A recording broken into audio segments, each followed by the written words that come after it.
lang. 1, go. Good afternoon, everyone. So today we're going to tackle about the orphan goat in ruminant production. But before we begin, allow me to introduce my groupmates. This is Timothy Clemente, Miko Tipay, Juniela Patricia Angela Patricio, and I am Angelica Abalian. Ngayon po, wala po si J.R. Castillo or mas kilala bilang John Ranzo Castillo due to an emergency. But we will add another clip of him tackling about the orphan goat. So let's begin. So before we begin, allow me to discuss what orphan goat is. So orph is a viral skin disease that affects sheep, goats, and sometimes humans. So it is primarily affected part of orph virus or ruminants is mouth, lips, muzzle, and sometimes nose. Yun po yung mga primary na ina-affectan niya when it comes to part. Another description here is bloat. Bloat is a life-threatening condition in ruminants, like cows, sheep, goats, or mostly known as ruminants, where gas builds up in the rumen, first stomach chamber, and cannot escape. So there are two main types of bloat. We have the throaty bloat and free gas bloat. So throaty bloat is caused by the formation of staple form in the rumen that trap gas, yung mga natatrap po na gases. While the free gas bloat is caused by physical obstruction that prevent from releasing gas, such as yung choking, yung mga yun. Yun po yung free gas bloat. So next, we proceed on the causative agent. So for the O, or ang causative agent natin is yung parapox virus, which causes skin lesions or mga sugat-sugat around sa mouth, nostrils, eyes, teeth, and feet. So yung mga virus na ito ay nakakapasok siya through sa mga gasgas, sugat ng mga alaga nating hayop. And paano ba nakukuha ng mga hayop itong parapox virus na ito? So, direct contact sa mga infected animals, contaminated na equipment, gaya ng mga feeders, brewing tools, or water troughs, from rough or abrasive feed that causes monopoles around the mouth. Yan yung mga grass na masyadong old na, or parang overgrown na sila, kaya mahirap na kuyain, tapos nagkakos ng mga skin lesions around sa mga. And sa mga environment na nandoon na rin nakatira yung mga infected animals, which causes yung virus na yun to spread. Next naman, sa bloat naman. So yung bloat na ito, most common na misconception ng mga tao is nagkakos yung mga microorganism. Pero ang bloat ay nagkakaroon lang ng bloat yung alaga nating hayop kapag nagkakaroon ng sobra na gas accumulation sa rumen natin. Kasi dito nagkakaroon ng fermentation process sa may rumen natin, which nag-increases yung amount ng gas sa loob ng rumen. So, meron tayong two types ng bloat, gaya na sinabi ni Miss Angelica Marian kanina, yung frothy bloat and free gas bloat. Sa frothy bloat, natatrap yung mga bloat pero naka-foam version siya. It is caused by eating legumes, mga lash, kaya nagkakaroon ng frothy bloat. Wherein, sa may free gas bloat naman, nagkakos ng gas build up kasi meron mga physical obstruction, kaya na nag-block yung esophagus natin dahil sa poor rumen motility. So, paano makukuha yun ng mga alaga natin hayop? Una, biglaan na pinapag-raise natin sila sa mga fresh na pasture lands. Sa mga fresh na grass. Yes. Mga may moisture pa. Oo. Tapos, yung mga legumes na rich na mga grasses ay mga basa pa, kaya hindi na kinakaya ng rumen natin na i-digest yun and nagawas ng gas accumulation doon. So, pangalawa naman is eating high concentrate or finely ground grains too quickly. So, hindi na nilang inunguya. Lunok na lang ng lunok. Kaya, nahihirapan yung rumen natin na ferment ng mga feeds na ito. So, paano naman, nag-choke sila sa mga large particles. At pang-apat naman, ay pagkatapos nila kumain, humihiga na yung mga alaga nating hayop. So, in conclusion, ORF and DOTE are significant na dapat natin pag-aralan kasi ito yung mga, kahit ito yung mga small things na nagkawas ng mga discomfort sa alaga nating hayop, is nagkawas siya ng malaking impact din sa kanila. Next naman, sa economic importance. Okay, allow me to read what is economic importance, but we will attach the video of John Renzo. So, economic importance, ORF and DOTE are the major health problems in ruminants that can lead to significant financial losses for livestock farmers and the animal industry. So, katulad na sinabi ni Ms. Patricia, na when it comes to economic importance, it is a financial loss pa rin ng ORF and DOTE. Kasi yung mga maliliit na bagay or yung mga maliliit na hindi natin napapansin na nagiging sakit ng hayop or yung mga ruminants natin ay nagiging malaking impact along the way. So, what causes the financial loss? Sa ORF, it reduces weight gain, decreased milk production. Siyempre, kapag may sakit yung mga animals natin, nagkakaroon sila ng ganitong hindi symptoms, but the effects. And then, treatment and management cost, yung mga gagamitin pa natin pera para lang paggamot sila. Yung mga maliliit na bagay or yung para makita lang natin na sugat sa bibig. Kapag lumaki yun, syempre kailangan natin ipa-gamot. And then, trade restriction. So, nagkakaroon ng restriction when it comes to trade. Dahil nagkakaroon ng sakit, yung sakit na yan, pwede maagaw sa iba ruminants. And when it comes to growth, the sudden death, syempre, yung biglang pagkamatay ng mga ruminants natin, decreased productivity. So, yung laging productive sila, like kumakain sila, active sila, so nababawasan na. Emergency treatment costs and feeding management behavior. So, kapag nagkakasakit kasi yung mga hayop, so nagkakaroon din ng magbabago when it comes to feeding. So, next, the affected animals on ORF. So, basically, iba yung mga hayop na nagkakaroon ng or naaapektuhan when it comes to ORF diseases and hay-bloat disease. So, the affected animals on ORF are sheep, goats, sheep and goats. So, all ruminants can be affected by this disease, but small ruminants are often the ones most affected, especially lambs and kid or young animals due to the developing immune system.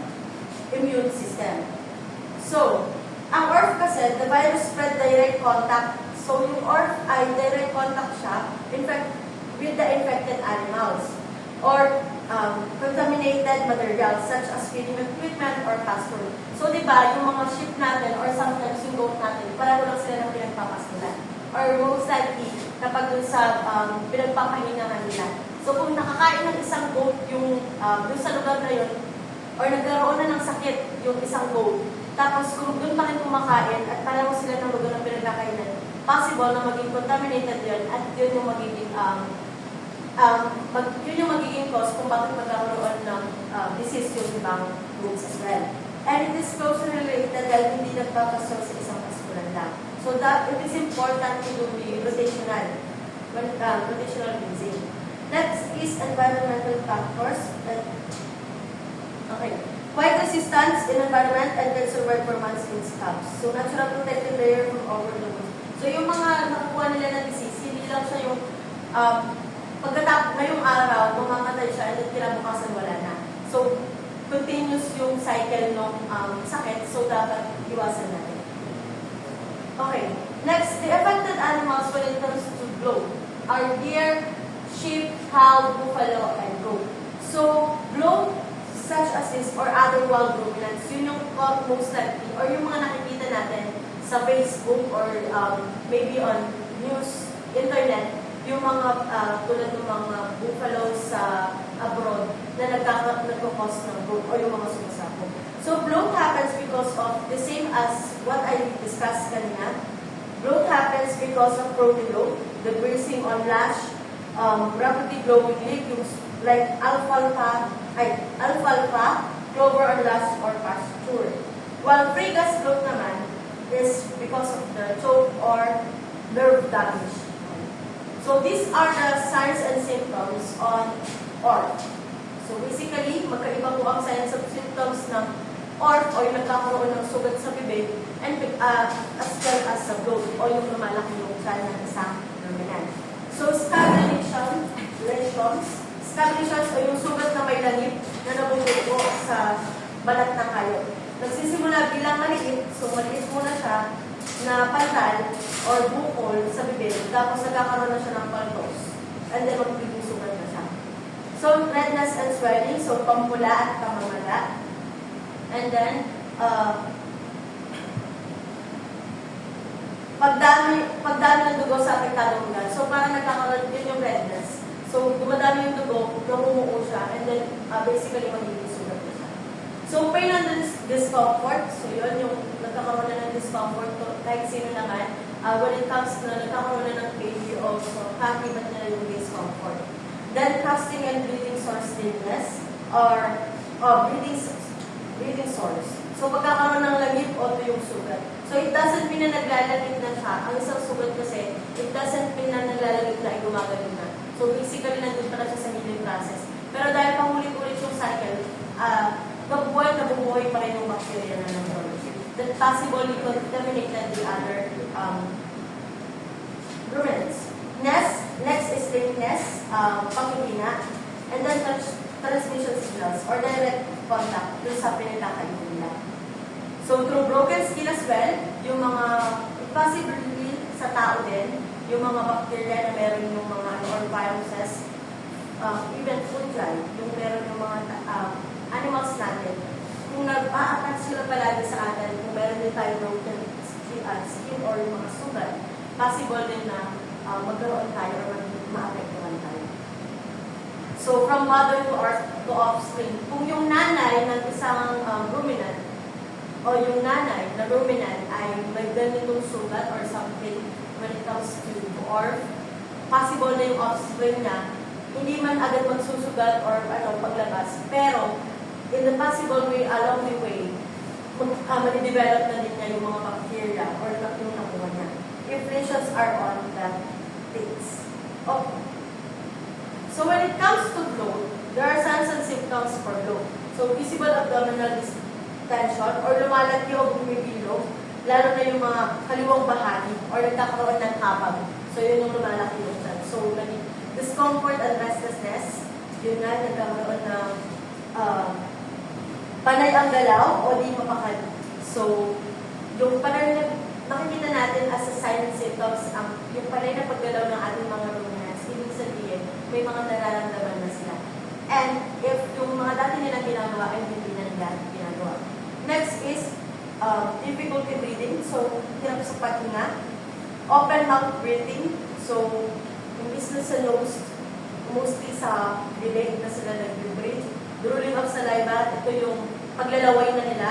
Loss of appetite, syempre yung magana siyang kumain dati, ngayon ay hindi na. Decreased rumination. So, decreased rumination of bihira. So, decreased rumination, yung dati, when it comes, for example, sa cow, dati nanganganak siya ng ganito, and then possibly, because of the loss of appetite sa mga different signs and symptoms as well, na nauna na. So, nagkakaroon na ng hindi possible hindi siya manganak. And then, grunting or groaning sounds, yung mga unnecessary, or yung mga naririnig natin na mostly hindi naman natin naririnig na sounds, na yun yung their way to express themselves na nasasaktan sila. And then, sudden collapse, and then, this is the worst, the sudden collapse of them when it comes to groaning. So, that's the signs and symptoms for ORF and bloat. So, next is the diagnostic procedure. So, let's talk about the diagnostic procedure. So, first is look at the animal or kung ano nga ba yung mga sinyales ng ating ORF mga sakit. So, first is scratching, sore or lips, mouth, nose, or data. Good. So, kailangan natin tignan ng mga pattern yun kung doon sila madalas nagkakaroon ng sakit. Pangalawa is common yun, madalas na tinatamaan naman ng sakit nito is usually yung mga bata dahil nga yung sinabi namin ang mga batang blooding or mga small baby ruminants is usually nag-develop pa ng immune system. So, mas madali silang matatamaan pagdating sa mga sleep. So, ang pangatlo naman is usually spread na group. Dahil nga yung sakit na yun is kumakalat, usually kumakalat nito kung saan sila kumakain or saan sila nagpapastrol and also sa kung saan sila natutulog or tumitira. So mas madali ito mag-spread, lalong-lalo na is magkakasama na rin sila. And lastly is be careful kung may nakita na tayo ganito mga signals or sakit dahil nga orth is nakakawa pagdating sa tao. Yun din yung tinatawag natin na sunotin kung saan is napapasa yung sakit ng hayop sa tao. Next. So, the second step is take a sample. So, usually, kukuha tayo ng collect a scrap or swab area. So, kukuha tayo ng maliit lang na parte ng infected na parte kung saan is yun yung meron or pwede natin i-test. And second is, bago tayo kumuha naman ng mga sample is, kailangan is nag-love tayo dahil nga nakakawa yung sakit na yun. And usually is, kailangan natin kumuha yung mga ating gagamitin na mga gamit is dapat malinis din para maging accurate yung ating test. Lastly is, keep the sample cool. So kailangan is malamig ang sample natin para mapanatili natin yung ating accurate na pag-test dahil para maging mag-preserve yung ating microorganisms. Next. And third is send to lab for the testing. So ito is meron na tayong sample is papadala na natin sa pinakamalapit na pwede natin pagpatesan ng ating sample. So first is pwede na ating punta is PRC test best of the most accurate detective virus. Ito yung pwede natin puntaan. Next is Microsoft electron microscopy. Then you see the virus directly.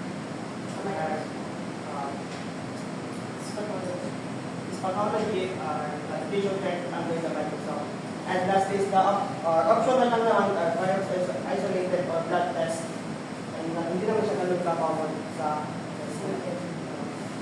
And the fourth is rule of hypothesis. So check natin kung meron ka or may mga kapareho dahil nga yung earth is medyo kaparehas sa foot and mouth disease. So kailangan is-check din natin kung earth nga ba or foot and mouth disease. Or ito din, mga pwede nga namulat is sheep, goat, ox, and lutang at other skin infection. So, dadako naman po tayo sa treatment and prevention of ORF and flu. Pagdating naman sa ORF, wala po itong specific antiviral treatment, bali supportive and care is key. Pag sinabi naman supportive care, bali ito po like applying topical antibiotics para po hindi po para po ma-prevent yung secondary bacterial infections. Then isolate infected animals to prevent spread. Pag severe cases naman, give systematic antibiotics and anti-inflammatories and provide soft feed and adequate water if mouth lesions interfere with feeding. And pagdating naman sa prevention, vaccination with live birth vaccine and maintain good hygiene in the disinfect equipment and avoid introducing infected animals into the herd. Minimize drop forage or thorns that can cause mouth injury. Pero before vaccination po is mas mabuti magpa-consult muna po sa vet doctor before the medication. And sa blood treatment naman po, meron po tayong dalawang klase ng blood, kakasabi ko kanina. For frothy blood and free gas blood. Protiblone po, oral anti-foaming agents like Loxalin, vegetable oil or mineral oil.